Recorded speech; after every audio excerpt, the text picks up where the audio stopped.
Hello students, welcome online classes Bishop Academy, Senior Secondary School Maharajganj. Today I will discuss class 11 physics, chapter first physical words.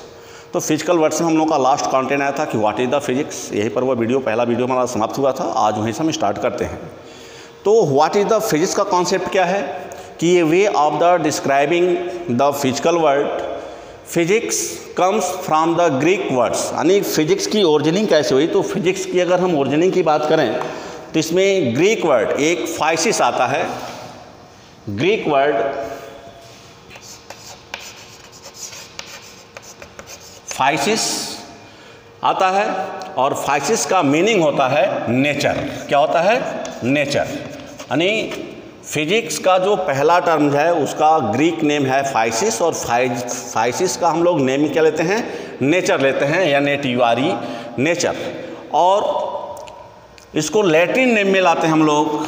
लैटिना name से इसका आता है फिजिका। क्या आता है? फिजिका आता है। फिजिका आता है, और फिजिका का मीनिंग क्या होता है? नेचुरल थिंग, और इसका मीनिंग होता है नेचुरल थिंग होता है। तो फाइसिस का मतलब हो गया नेचर, और फिजिका का मीनिंग हो गया नेचुरल थिंग्स। तो दैट मीन्स हो गया कि physics come from the Greek physis meaning the nature, and the Latin name is the physica meaning the natural things. तो physics is understanding the behaviour and structure of the matter. तो physics को समझने के लिए हमको क्या चाहिए? तो फिजिक्स का अंडरस्टैंडिंग होता है behaviour of structure of matter. तो जैसे मान लीजिए जैसे ये चाक ही है, तो इस चाक को एक्सप्लेन क्या करेंगे हम? That means they are the looking a solid face, तो इसका स्टेट आ गया।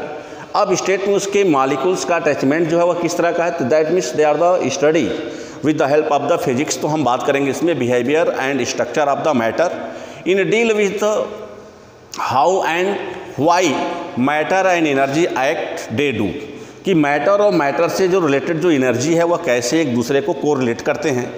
तो that means matters and matters energy they are the explain with the help of the physics. तो energy is the conceptual system of the explaining how the universe work and counting for the changes in matter.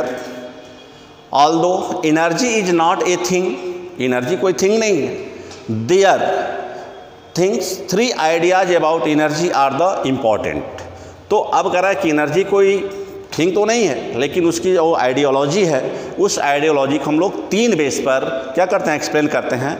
हमारा first step होता है कि it is the change from one form to another, यानी हम energy का transmission करते हैं, conversion करते हैं one form of energy to another form of energy. जैसे मान लो कि हम लोग अपने डेली लाइफ में इलेक्ट्रिसिटी को हम लोग लाइफ लाइन मानते हैं। तो इलेक्ट्रिसिटी का production are the many way कई तरह से होता है। जैसे मान लो हाइडल एनर्जी है, जहाँ पे हम रिवर पर डैम बनाते हैं और डैम से वाटर को स्टोर करते हैं, और फिर वाटर को हम क्या करते हैं? वहाँ से फ्लो कराते हैं। In that means kinetic energy are the present in water, they are the stopped with the help of the dam. That means this energy be convert in the form of the potential, and again this potential be convert in the form of kinetic, by which we are rotate the turbines, and turbines converting this energy in the form of electricity. तो यहाँ पे क्या हो गया? And that means is a modification of transformation of energy. हम energy की one form को दूसरे फॉर्म में क्या कर रहे हैं? चेंज कर रहे हैं। एज लाइक जैसे मान लो कि हम लोग घरों में एलपीजी सिलेंडर यूज करते हैं। तो एलपीजी तो लिक्विफाइड गैस है, but they are the burn and converting the form of heat energy. आप इलेक्ट्रिसिटी यूज करते हैं घरों में, आपकी इन्वर्टर्स है, तो इन्वर्टर्स में एक बैटरी लगी रहती है। बैटरी में क्या होता है? They are the inverter device, they are the converting electrical energy into chemical energy, and this chemical energy store in the battery, and again this chemical energy convert in the form of electrical energy. तो that means they are the mode of a transformation. ये हमारा mode क्या है? ये transformation का mode है, जहाँ पे हम एनर्जी के वन फॉर्म को दूसरे फॉर्म में क्या करते हैं? चेंज करते हैं। तो फर्स्ट हमारा स्टेप हो गया कि transformation by the physical events. Second है it can not be create not destroy, यानी जो एनर्जी है तो एनर्जी को हम लोग प्रूव करते हैं। आप क्लास 9 में पढ़े होंगे, वर्क पावर एनर्जी में कॉन्सेप्ट आया होगा कंजर्वेशन ऑफ एनर्जी, कि energy is not create and not destroy. यानी एनर्जी की क्वांटिटी को हम बढ़ा भी नहीं सकते, उसको नष्ट भी नहीं कर सकते। ओनली वी आर मॉडिफाई, हम उसको क्या कर सकते हैं, केवल मॉडिफाई कर सकते हैं one form to another form.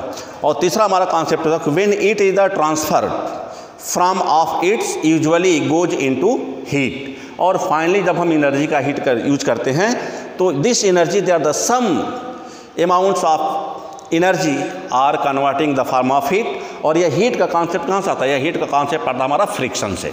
जैसे मान लो हम लोग साइकिल रोड पे चलाते हैं तो हम muscular energy mechanical energy use करते हैं, लेकिन वहाँ पे जो टायर उस पर रोड पे मूव करता है तो वहाँ पे क्या होता है, फ्रिक्शन राइज होता है, तो वहाँ पे हीट प्रोड्यूस होती है। The machinery parts they are the move और रन, तो that means the two body are in contact and move, in this case friction भी अराइज, और वहाँ से जो फ्रिक्शन राइज होता है they are the converting the heat, और वहाँ से जो फ्रिक्शन होता है वो हीट को क्या करता है, जनरेट करता है, हीट को प्रोड्यूस करता है। अब इसके बाद हमारा आता है कि two basic quest in the physics. अब फिजिक्स के जो क्विस्ट हैं उसमें आ गया है यूनिफिकेशन एंड रिडक्शंस। तो यूनिफिकेशन और रिडक्शन के कॉन्सेप्ट को हमको समझने के लिए अब आते हैं हम लोग यूनिफिकेशन एंड रिडक्शन के प्रोसेस में। तो one large question about the scientific theories that exist excited philosophical and scientific attention concerned to the possibility of producing a single theory that will encompass to the domains of all the science. Many thinkers are attracted by the idea of a unified science, or by the view that the science form a hierarchy. Chemical reactions themselves involve the forming and breaking of the bonds, and these are matter of the microphysics. A complete account of those ultimate constituents and their the interaction would thus amount to a theory of everything. तो अब इसमें आता है कि physics और mathematics और the philosophy. तो पहले हम बात करें कि फिजिक्स जो है वह फिलॉसफी है, क्योंकि इसमें एक्सप्लेनेशन ज़्यादा है। मैथमेटिकल तो है, न्यूमेरिकल्स जब आएंगे तो मैथमेटिकल डेरिवेशन हम करेंगे, लेकिन हम बात करें तो physics is the belonging to a philosophy. यह एक फिलॉसफी जाता है जिसमें हम क्या करते हैं, एपिमेंट्स। जैसे मान लो कि अगर हम फोर्स की बात करें तो फोर्स क्या है, फोर्स एक फिलॉसफी कंडीशन है। अब फोर्स के टाइप में अगर हम बात करें तो फोर्स के मैनी टाइप हो गए, कॉन्टैक्ट फोर्स हो गया, नॉन कॉन्टैक्ट फोर्स हो गया, बैलेंस फोर्स हो गया। तो ये सब क्या है, ये मैथमेटिक्स नहीं है, दे आर द फिलॉसफी। तो physics are belonging to a philosophy but not belonging to mathematics. ये बिलोंग मैथमेटिक्स नहीं होता है, physics they are the belong to philosophy है, फिलॉसफी से बिलोंग करता है। तो अब देखा reduction in the a philosophical position which hold that a complete system is nothing but the sum of its part and that consequence this can be said of objects, phenomena, explanation, theories and meanings.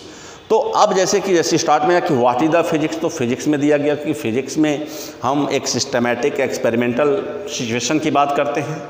तो पहले theory concept होता है, तो theory क्या हो गया, philosophy हो गया, फिर उसका एक्सपेरिमेंट होता है। जब एक्सपेरिमेंट हम जाते हैं तब वहाँ से कुछ उसके न्यूमेरिकल्स व्यू बनते हैं कि हाँ का कॉन्सेप्ट कैसे हो सकता है, कैसे नहीं हो सकता है। अब यहाँ पे हम बात करते हैं कि branch in the physics, physics में क्या क्या ब्रांच है, हम फिजिक्स में क्या क्या पढ़ते हैं। तो फिजिक्स में पहला हमारा जो ब्रांच आ रहा है वो आ रहा है मैकेनिक्स।